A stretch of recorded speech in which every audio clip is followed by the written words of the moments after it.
I worked for someone in government who was an excellent administrator, would have been a great, statewide candidate, et cetera.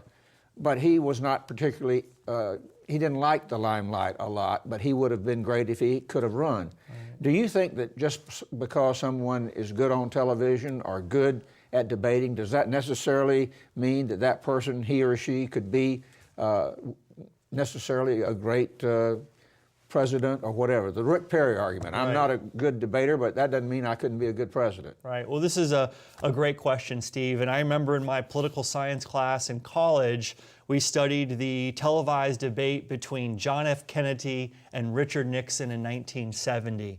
And how the appearances of the candidates and how one candidate really took to the camera and the other candidate didn't. And so I think that as long as we have television, as long as it's such a powerful medium as it is, that's one of the required skills and abilities of our candidates, especially when you're talking about the President of the United States, because that person not only has to communicate with American voters and American residents, but also has to communicate to other countries around the world, because we are still the leader of the free world. So I think that the ability to communicate well, think on your feet, is an important quality for our presidential candidates.